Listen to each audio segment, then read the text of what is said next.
what we're going to talk about next is at the Workbench. Oh, look. Oh, nice. I love Eddie's graphics. He does a fantastic job with that. We're going to talk about Workbench. So one of the things we're talking about is bobbins. Lots of bobbins. You have that graphic I got up? This is just a quick little graphic. You can actually find this on Superior Threads. They do a really nice job of education and stuff. And that just kind of goes over the main types of bobbins. I just wanted to touch on a few things real quick. The most standard bobbin that you're going to have is probably going to be your class 15, which Eddie's putting up so nice for us right there, or also known as the A-style bobbin. One thing I want to talk about today is the class 15 and the L bobbin, which is next to it, if Eddie moves that over for us. L-style are the same diameter. If you look at that little graphic there, you'll notice that they're both 0.8 inches in diameter, or 2.03 centimeters, which means that a class L will fit, or an L style will fit in a class 15 machine. I'm already lost. Okay, come over here, Eddie, to this. Over to this camera. So we've got here, I might be the only one who's lost. this is a class 15 bobbin. What does this guy normally That use? takes a class 15. Okay. So that's a class 15. This one here is a class L. Do you see a difference? On the screen now. No, you're not going to see a difference. One's shiny. The only difference is if you look at the sides, notice that the L almost kind of fits inside the 15. Oh, not the same height. They're Well, not that the was same. trick. You showed us this way. That's what wanted to show you, because they both are the same size this way. Guess what? They'll both fit in your machine. Oh. If you run a machine that runs class 15, then a class L fits in there with no problem. What happens if you run a 15 and an L machine is the bobbin will stick out a little bit and you won't be able to get your bobbin case back in. So you'll know that you've got the wrong bobbin. Now, what I often run into is people will buy L's because L's are very common, and L's work fine for sewing. If you're sewing with an L and a 15, generally you're not going to have a huge problem. What does happen though, because of the shorter bobbin, it sits in your bobbin case usually, and at high speeds, it starts to wobble. What am I supposed to use in this? 15. So, and at high speeds, it'll start to wobble. So if you are using an L and you are embroidering, you're going to run into trouble. I'm gonna find So out. there's a lot of people that have been using pre-wounds forever, Me. and if you were using pre-wounds that were L's, then you didn't have any problems until you started embroidering, and then your machine's broken because you're embroidering with L bobbins. And that's where this comes Which is in. this? Which bobbin is that? That's a 15. Oh, I lucked out then. Huh? Yes. And then most machines will come with this little adapter piece. And if you'll notice, if I put this little adapter, new Brother machines come with that, put that little adapter under my L, look what happens. It's now the same size as my 15. Well, if this uses 15s, why did it come with an adapter? Oh, in case I In buy case, L's. because a lot of Got it now. a lot of pre-wounds. Now it makes sense Yeah. now, Brent. A lot of pre-wounds are L's because L is a more universal. They've been around longer. Like for example, Okay. All right. L's are That makes usually sense. used in the multi-needle machines, like the PRX, the 10 needle, Oh, and yeah. the I've been using the same bobbins in both machines. yeah. So those are L's. Wow. The pre-wounds for the multi-needles are L's. So I should be using a spacer. You should use a spacer in your luminaire, yes. Oh.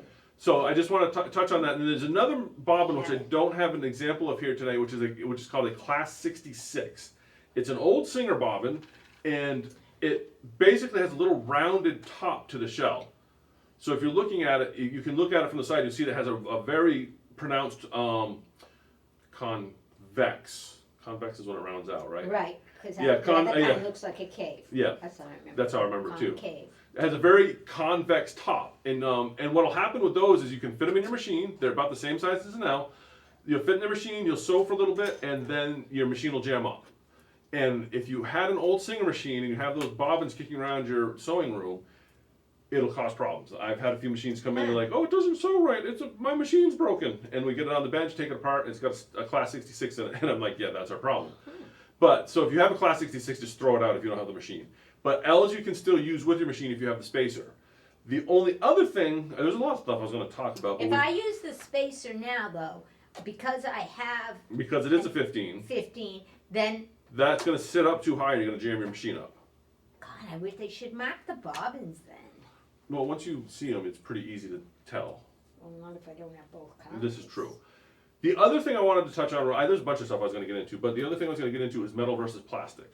Go for it. Because, metal's always better. That's what we like to tell ourselves. Honestly, usually not. What happens, what you'll have with bobbins, there's also different types of metal. We could spend hours talking about bobbins. But metal versus plastic, the big issue on there is weight. There's a difference in weight between a metal and a plastic bobbin. If you have an older machine that is used to running metal bobbins, the tension may be different if you switch to plastic bobbins, or if you go from a plastic bobbin to a metal bobbin, that may change your tension or your stitch quality. Because of the extra weight of the bobbin, they have what they call backlash, where it over rotates. And so your machine compensates for that, and it can cause some different issues that may show up. They sell those little glider things. Yep. Is that because it's for metal bobbins, the gliders? They're supposed to make them spin freer. Yeah, but you don't want them spinning freer. That's the thing. You want a little bit of tension to keep it from spinning, because if it spins too free, what happens is it over rotates and then your thread gets tangled. This happens a lot on long arms. That's where I saw that. Backlash is a big issue on long arms. And for example, a lot of long arms, my Gamble had steel class M's. M's are the giant ones. And then when we switched over to the Innova machines, they had aluminum. I tried running the steel because I had a ton of them for my Gamble. Did it once and I threw them all. Got rid of them all because the weight. Finicky. Yeah, the weight of the bobbin, the inertia really affects how the machine runs. Wow. So plastic versus metal can affect your stitch quality. So if you're running into issues and you're running metal bobbins, try switching to plastic. The other thing that nobody talks about, and this is the other thing that kind of inspired this tonight, was do not reuse pre-wound bobbins. Why? Because they weren't designed for that. But what happens if I I'm do? going to get into that. You could probably I heal all the time. You could probably reuse a pre-wound bobbin 2 or 3 times without running into big problems. One of the things that happens is every time you wind a bobbin, you run the risk of spreading the bobbin up because you're packing thread in there as it winds, and so that thread over time can actually spread your bobbin, make it wider or lower.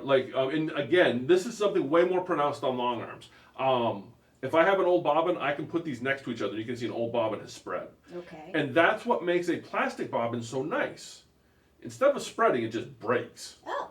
Or a metal bobbin. So I can just use it till it breaks. A metal bobbin slowly spreads over time. Yes, but the problem with the other issue with the pre-wound is a lot of them won't fit on your bobbin winder properly. They're also made of a much thinner plastic. So what may happen is it's going to spread around the edges and not in the center, so it's not going to break because you've got the flex in the plastic, so it's not going to run right. Like I said, you could run, I've seen people reuse pre-wound bobbins. I do all the time. But like Brenda said, you paid $15,000 for your machine, you can't spend a buck on a bobbin. But I have a whole case of them. Yeah, and like I said, you could get away with a couple times, but they will eventually fail because they're not made, the plastic is a much thinner plastic. You also run the risk of getting more nicks and stuff along the edges because it's thinner. Yeah. If you inspect it every time, take a look at it, and take a little emery cloth and smooth everything out, you could probably get a lot of life out of it pre-wound. But how much work do you really want to put into it? I have to, yeah. But why do you buy pre-wounds in the first place if you're gonna rewind your bobbin? Because when they're empty and I need a color on it, if I need a colored bobbin, I don't rewind my pre-wounds with white. I save them and use them for color. Now, do you do a Red. full bobbin of color or just like a little bit for whatever you're working on? I've done both, actually. Okay.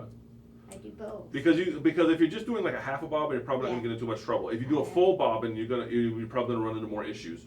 Because like I said, it's just if you look at a pre-wound compared to a bobbin that's made to rewind, a pre-wound is a much thinner plastic. Like we use it in class too. Those bobbins I use, we put up here with the colors. Yeah, though that's a different concept. Okay, so it's down there. Yeah, it's in your Sometimes I'd use them down there too. Yeah. If you're gonna rewind them and use them to run off your spool, you'll be fine because that tolerance of the width doesn't matter. Okay. If you're gonna put it into your bobbin case, that measurement is important. And if you start to spread a little bit, you'll get some thread issues. Don't mind it as full. Yes, if you do a half a bobbin. Half a bobbin. Okay. But like I said, and you might be able to get away with it. But I do know that I have seen where people will rewind them all the time, and eventually they fail and they cause issues. Yeah, I usually lose them after a second time around. Yeah, anyway, so. But It's that's not like they get used again. yeah. Again, but again, I would again. But I would recommend if you have a modern machine, stick to the plastic. I know some people think, well, it's got to be metal because I've always had metal. Metal bobbins, like I said, can spread, and because of the way metal is, it's going to spread. You're not going to see it, and also the weight issue. There's a ton more stuff I was going to get into, but I think that's probably enough for tonight. I don't think you left me enough That time. was easy. I don't think I have enough time to do what I was going to do, though. Okay. So do you want to cover bobbins? Cover more bobbins. Well, We can get a bobbin. Here's what I was going to Well, talk about. well, I have this fun little. Okay, well, do go that. for Oh, it. keep Go going. for it. Rewind. So, What's that? Lisa has a question. So you say don't rewind your pre-wound bobbin? That is correct. Correct. I do not Throw recommend them it. Away. I do not recommend it because it is you may run into trouble. Some people have had success with it. I'm not saying you can't do it. I don't recommend it because one of the problems is you have an issue with your machine. And the first thing I'm going to tell you when you call, it's kind of like when you call the IT guy, the first thing he says is turn your computer off and turn it back on, right? First thing I'm going to tell you to do when you call me is rethread your machine and rethread your bobbin. And then I'm going to tell you to change your bobbin. And if you've got 6 rewound, pre-wound bobbins, they may all be having the same problem. And so troubleshooting it by changing the bobbin may not fix it if it is an issue. I don't even know how I'm going to tell which ones are which anymore. So. Well, it's pretty easy. Once you see a regular one, it's much thicker. And just Okay. Okay. you'll see that the top and bottom are Okay. going to be a much thicker plastic that All are right. pre-wound. Okay. That's what I'll look for then. And then I was just going to get into, if you look at this bad boy here, that is the original bobbin. That's a bobbin? That is the original bobbin. This came off of an 1889. Looks like a spool of thread. It's an 1889 Howe machine is what this came out of. Wow. And so what's interesting is the way these work. They work more like a shuttle. They were like a shuttle that went back and forth. So if you look at the old machines, they're shuttle. So if you ever see the old machines, it says White's rotary. Very early machines around probably the early 1900s or so, early 1900s. Yeah. A lot of Singer rotary, White's rotary. See all these treadle machines that say rotary on them. Oh. Rotary means they went from these little shuttlecock bobbins, the little shuttles, to actual round bobbins. It's a reference to how the hook goes around instead of back and forth. Oh. And that's why this is the original bobbin, because this actually went back and forth and shot between the bobbin hook. Yeah. Whereas rotary machines, when those came out, they went around the bobbin. So that was the big difference. I don't know why I wanted to share that all with you. I So don't know. that's a either. historical. Okay. And We're what's, all very excited about yeah. it. Yeah. But if you look at the kind of history of bobbins, they kind of standardized for a little bit. But Still like, Bobbinator. I'm just saying, The we're gonna kill Bobbinator. time. Yeah. Blah, Blah. Anyway, Okay. Well, so I'll end it there because I can see that people's eyes are glazing over and say, why do and I I care? don't have time to do my next project justice. Plus the birds are putting me to sleep.